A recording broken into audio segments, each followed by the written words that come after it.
आज सिरसा जिले की हमारी युवा की कार्यकारिणी की बैठक थी। लगातार पिछले 15 दिन से चौधरी करण सिंह जी हरियाणा के विभिन्न जिलों में जाकर के युवाओं से मिलने का काम कर रहे हैं, उनकी समस्याएं सुनने का भी काम कर रहे हैं और सरकार के कुकर्मों को और उनकी दुष्नीतियों के बारे में भी लोगों को जानकारी देने का काम कर रहे हैं। साथ साथ चलते चलते युवाओं के अंदर भी एक बहुत उत्साह देखने को मिल रही है और जितनी उत्साह देखने को मिल रही है उतनी एक उम्मीद आज भी युवा के चेहरे पे दिखती है कि आज भी उनको उम्मीद है चौधरी करण सिंह जी से, युवा इनेलो से, कि हरियाणा प्रदेश के अंदर युवाओं के अपलिफ्टमेंट के लिए आगे वो मेहनत करने का काम करेंगे।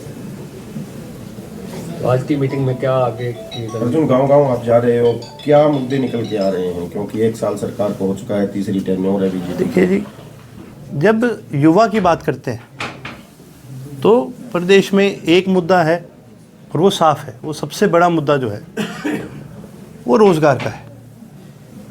आज हरियाणा प्रदेश पूरे भारत में रोज़गार के मामले में सबसे ज़्यादा पिछड़ चुका है।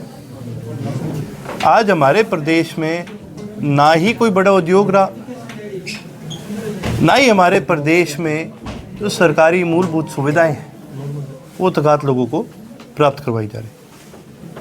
आप एक चीज़ सबसे बड़ी देखिए, ये सरकार का खुद का कहना है, सरकार खुद इसको एडमिट करती है कि पुलिस के अंदर, एजुकेशन सेक्टर के अंदर, मेडिकल सेक्टर के अंदर आज 50-60 हज़ार से ज़्यादा पद जो हैं वो खाली है। अब जब लॉ एंड ऑर्डर की बात करते हैं तो ये तो महसूस आपको भी होता होगा कि भाई कहीं ना कहीं ख़राब हो गया सिस्टम। जब हम हेल्थ केयर की बात करते हैं तो सरकारी अस्पतालों का हाल क्या है, यह आज आप सभी को पता है। आप एक चीज़ देखिए, सिरसा ज़िला जो है सबसे ज़्यादा नशे की चपेट में आया है और सिरसा ज़िला में साइकाइट्रिस्ट ही नहीं है। भाई जो डॉक्टर नशे से लड़ने के लिए हमें चाहिए वो हमारे ज़िले में है ही नहीं। उसके अलावा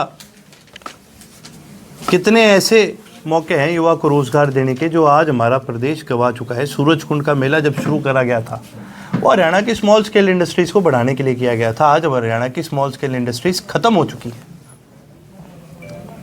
सरकार बात करती है सरकार के अंदर बैकवर्ड क्लास को रिप्रेजेंटेशन देने की। आपने रिप्रेजेंटेशन तो दे दिया, आपने रोज़गार क्या दिया? हरियाणा के अंदर उद्योग को क्यों नहीं बढ़ाया जाता? स्मॉल स्केल इंडस्ट्री को क्यों नहीं बढ़ाया जाता? मेड इन हरियाणा बनाने के लिए बहुत सारी चीज़ें हैं, लेकिन सरकार की नीयत की जो कमी है वो सबसे ज़्यादा हमें देखने को मिलती है।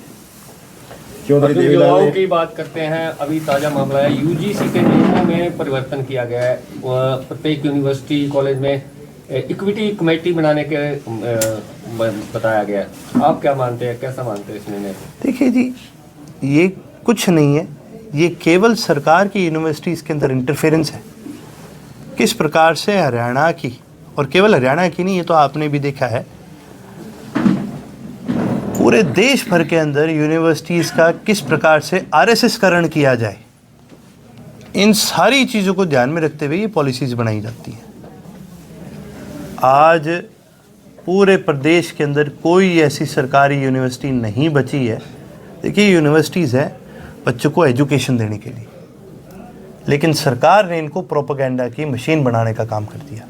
अर्जुन, इनमें इक्विटी की जो कमेटी है उसमें पहले SC, ST और अब उनमें कहा गया कि BC को भी शामिल किया जाएगा। अगर कोई जैसे उनकी समस्या आती है तो उसको उठाने के लिए BC को भी शामिल किया गया। सवर्ण जाति के जो स्टूडेंट हैं उनको दरकिनार करके बाकी SC, BC और ST को तवज्जो दी जा रही है। देखिए जी, हरियाणा प्रदेश में पोलराइजेशन की पॉलिटिक्स बीजेपी ही लेके आई थी। आपने कहीं ना कहीं ये शब्द ज़रूर सुना होगा, ये शब्द का नाम है सोशल इंजीनियरिंग। सुना हुआ होगा आपने। ये सोशल इंजीनियरिंग है और ये लेके कौन आया है? ये भी आरएसएस ही लेके आई थी। इसीलिए मैंने आपको क्या कहा, ये प्रयास है किस प्रकार से समाज को डिवाइड करके यूनिवर्सिटीज़ को, इनको आरएसएस की एक प्रोपेगेंडा की मशीन बनाई जाए। केवल और केवल इस प्रकार का है। यदि सही मायने में आप अपलिफ्टमेंट चाहते हैं तो जिस समाज के आप अपलिफ्टमेंट चाहते हैं उस समाज को रोज़गार देने का काम करो। रोज़गार से बड़ा कोई विकास नहीं है। जिसके घर में रोज़गार होगा उसका चूल्हा भी जलेगा, उसके घर में खुशहाली भी आएगी, उसको ताकत भी मिलती है कि कल को कोई समस्या आ जाए तो मैं उससे लड़ सकूं, उससे जूझ सकूं। लेकिन अगर रोज़गार ही नहीं दोगे तो ये बाकी सारी हवाई बातें हैं। अर्जुन चौधरी देवीलाल ने बुढ़ापा पेंशन शुरू की थी बुजुर्गों की मदद के लिए, लेकिन अब उस पर भी सेंसर लग रहे हैं। 3 लाख की आमदनी वाले बुजुर्गों की पेंशनें कट रही हैं 2 महीने से। हाल ही में सरकार ने एक स्कीम लॉन्च करी थी, लाडो लक्ष्मी योजना, आपको ध्यान होगा। जी। वो स्कीम लॉन्च होने से पहले उस पर शर्तें लगा दी गई कि नहीं लगा दी गई। तो ये जो सरकार है ये केवल और केवल ये सोचती है किस प्रकार से हम पैसे की कटौती करें। अब आप एक चीज़ देखिए, तो सरकार एक तरफ तो कहती है कि कर्जा है और दूसरी तरफ मनरेगा जो अब जी राम जी बन गया है इसमें 60% की कटौती लगा दी सरकार ने। इसके अलावा आपके बुजुर्गों की पेंशन में कटौती लगा दी। इसके अलावा HPSC के थ्रू जो पहले रोज़गार मिला करता था, सरकारी जो नौकरियां होती थी उनमें कटौती करके HKRN को दे दिया, उसमें भी सैलरी की कटौती लगी कि नहीं लगी। लाडो लक्ष्मी योजना लॉन्च होने से पहले उसमें कटौती लगा दी। LPG के सिलेंडरों में टोटल नंबर ऑफ जो आपके सब्सक्रिप्शन जाते थे उसमें कटौती, हर चीज़ में इन्होंने कटौती लगाई है। तो फिर हम कर्जे में कैसे जा रहे हैं, मेरे को कोई ये समझा दो। और हर साल वो कर्जा बढ़ता है हमारा। तो ये सरकार जो है लगातार हमने ये बात कही है कि ये केवल और केवल निकम्मों की सरकार है, इनको सरकार चलानी नहीं आती। ये वोट मांगने थोड़ी जाते हैं।